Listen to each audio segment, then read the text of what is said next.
नमस्कार सभी प्यारे किसान भाइयों को। दोस्तों, अगर आप एक किसान है, खेती करते हैं तो आज का वीडियो पूरा देख लेना।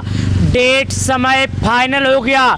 जी हाँ, आप लोगों का जो इंतज़ार था, इंतज़ार की घड़ियां आ गई, क्योंकि हमारे देश के पीएम मोदी जी ने किसान सम्मान निधि योजना की अगले किस्त के बारे में चर्चा कर दिए। प्रधानमंत्री मोदी जी ने अगले किस्त के बारे में कुछ जानकारियां दे दिए।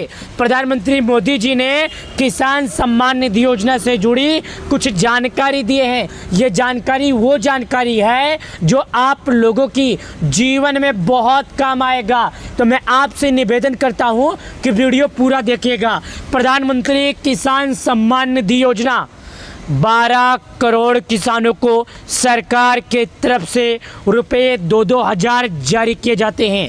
5 महीने के बाद किसानों के खाते में 20 किस्त का पैसा आया था। शायद इस बार किसी कारणवश, किसी गलती के कारण किसानों का पैसा किसानों के खाते में नहीं आ पाया। चलिए जानते हैं विस्तार से, वो भी सही तरीके से। आखिर वजह क्या हो सकती है, आखिर रीजन क्या हो सकती है। चलिए दोस्तों, अगर आप एक किसान है, खेती करते हैं, तो आपको ये मालूम होगा कि पीएम मोदी जी प्रत्येक 4 महीने पे 2000, प्रत्येक 4 महीने पे 2000, यानी किसानों को सालाना 6000 रुपये देते हैं। और अब तक इनके बैंक अकाउंट में 19 बार तो गया था, 20वीं बार भी उनके खाते में पैसे भेजे जा चुके। अब 21वीं किस्त का इंतजार किसान लगातार कर रहे हैं। देखिएगा यहाँ पर क्या बताया जा रहा है, जो मैं आपको बता देता हूँ। पीएम किसान पंजीकरण किसानों के लिए केवाईसी अनिवार्य है। यानी कि अगर आप एक किसान हैं, खेती करते हैं, तो भाई साहब आपको केवाईसी करना होगा। अगर आप केवाईसी नहीं करेंगे तो पैसे नहीं मिलेंगे। ये बात झूठ नहीं है, बिल्कुल सत्य है। कैसे करना है केवाईसी, चलिए बताते हैं। नीचे आइए। नीचे आने के बाद यहाँ पर केवाईसी का ऑप्शन है, इस पर क्लिक कीजिए। जब यहाँ पर क्लिक करेंगे तो यहाँ पर आने के बाद एक OTP का ऑप्शन आता है, ये देखिएगा। इस बीच में अपना आधार नंबर डालिए। आप अपना आधार नंबर वही डालिएगा जो आपके आधार से लिंक होगा। यानी कि जो आपका आधार से लिंक होगा, आप उसी को यहाँ पर दर्ज कर देंगे। जब आप यहाँ पर दर्ज कर देंगे तो ये जो सर्च का ऑप्शन है, ये देखिएगा, ये सर्च के ऑप्शन पर क्लिक कीजिएगा। इस पर क्लिक करने के बाद आपके मोबाइल नंबर पर एक OTP आएगा। OTP भी तभी आएगा जब आपके आधार से लिंक होगा। OTP को आप यहाँ पर दर्ज कर देंगे। जब एक बार आप OTP को दर्ज कर देंगे तो यहाँ पर आपसे कुछ और जानकारी पूछेगा। जानकारी क्या पूछेगा, चलिए बताता हूँ। अगर शायद ये आपसे पूछ सकता है कि भाई साहब आप KYC कर रहे हैं तो आपका ज़िला क्या है, एड्रेस क्या है, अता पता, नाम, कुछ भी पूछ सकता है। क्योंकि अंदाज़ तो मैं ऐसा बता नहीं सकता, हालांकि आपको उदाहरण के लिए समझा सकता हूँ। चलिए नीचे चलने के बाद यहाँ पर जानते हैं क्या आता है। बेनिफिशियल लिस्ट, यहाँ पर लाभार्थी सूची लिखा है इंग्लिश में। इस पर जब आप क्लिक करेंगे हिंदी में तो ये पूछेगा भाई साहब आप किस राज्य के रहने वाले हैं, आपका ज़िला क्या है, आपका तहसील क्या है और आपका ब्लॉक क्या है।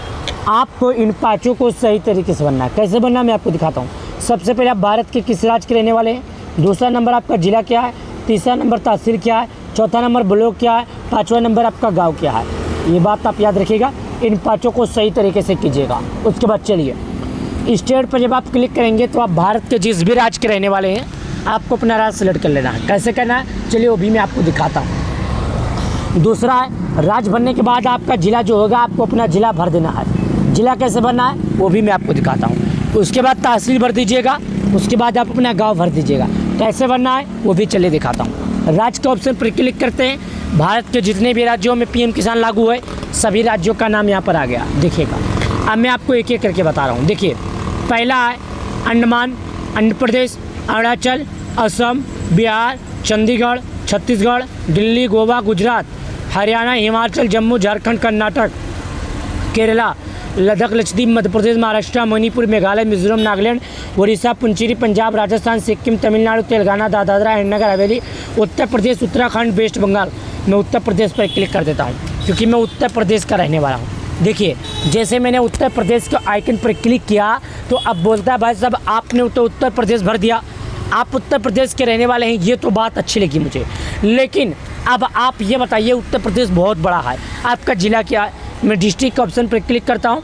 और अगला अलीगढ़, अम्बेडकर नगर, अमेठी, अमरोहा, औरैया, अयोध्या, आजमगढ़, बागपत, बहराइच, बलिया, बलरामपुर, बांदा, बाराबंकी, बरेली, बस्ती, यहाँ पर देखिएगा, भदोही, बिजनौर, बुलंदशहर, चंदौली, चित्रकूट, देवरिया, इटावा, फरुखाबाद, फतेहपुर, गौतम बुद्ध नगर, गाजियाबाद, गाजीपुर, गोंडा, गोरखपुर, हमीरपुर, हापुड़, हरदोई, हाथरस, जलोर, जौनपुर, झांसी, कन्नौज, कानपुर नगर, कानपुर देहात, कासगंज, कौशाम्बी, खेरी, कुशीनगर। उसके बाद देखिएगा, मैं आपको बता रहा हूँ क्या है, कुशीनगर, साथ ही यहाँ पर देखिएगा मिर्ज़ापुर, मुरादाबाद, पीलीभीत, प्रतापगढ़, प्रयागराज, रायबरेली, रामपुर, सहारनपुर, संभल, संत कबीरनगर, शाहजहाँपुर, शामली, श्रावस्ती, सिद्धार्थनगर, सीतापुर। उसके बाद आ जाता है सुल्तानपुर, उन्नाव, वाराणसी। तो मैं यहाँ पर सिद्धार्थनगर का हूँ, तो मैं सिद्धार्थनगर के आइकन पर क्लिक करूँगा, जो कि आप यहाँ पर देखिएगा। देखिए, मैंने सिद्धार्थनगर के आइकन पर क्लिक कर दिया।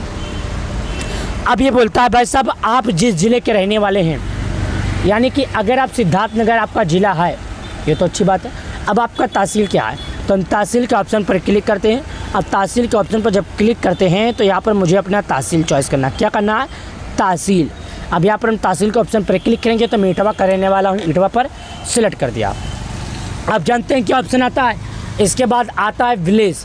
विलेज का मतलब होता है गाँव, यानी कि आपको अपना गाँव भरना होगा। इटवा भरने के बाद यहाँ पर आ जाता है कि भाई साहब आप तो तहसील भर दिए, आप तो ज़िला भर दिए, अब आप तो राज्य भर दिए, अब भाई साहब आप अपना गांव भर दीजिए, क्योंकि जब तक आप गांव नहीं भरेंगे नाम कैसे चेक होगा, भाई सामने वाले को कैसे पता चलेगा कि आपका गांव क्या है। तो गांव के ऑप्शन पर जैसे आप क्लिक करेंगे, मैं आपको दिखाता हूं लाइव प्रूफ। यहाँ पर देखिएगा, गांव के ऑप्शन पर क्लिक करेंगे तो जैसे मैं यहाँ पर करता हूँ आपको करना है। उसके बाद यहाँ पर एक ऑप्शन आता है गेट रिपोर्ट। गेट रिपोर्ट के आइकन पर जब आप क्लिक करेंगे, गेट रिपोर्ट के आइकन पर जब आप क्लिक करेंगे तो यहाँ पर देखिएगा नाम खुल कर आ गया, सब नाम खुल कर आ गया। अब यहाँ पर आता है, देखिए ये आ जाए सर्वे नंबर, कहाँ पर, ये सर्वे नंबर है, और ये फार्मर नेम है, ये जेंडर है। अब सर्वर नेम का मतलब क्या होता है मैं आपको समझा देता हूँ, जो कि आप समझ लीजिएगा।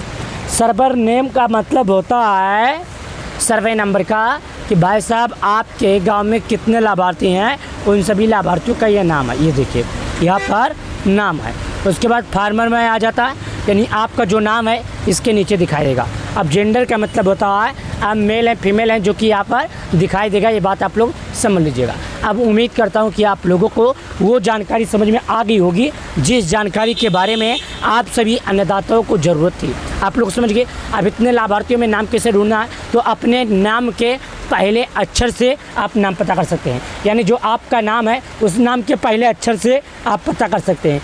आप अपने नाम के पहले अक्षर से जब पता करेंगे तभी आप नाम ढूंढ पाएंगे, अन्यथा नहीं। उम्मीद करता हूँ जानकारी पसंद आए तो वीडियो को लाइक करके चैनल को सब्सक्राइब करना।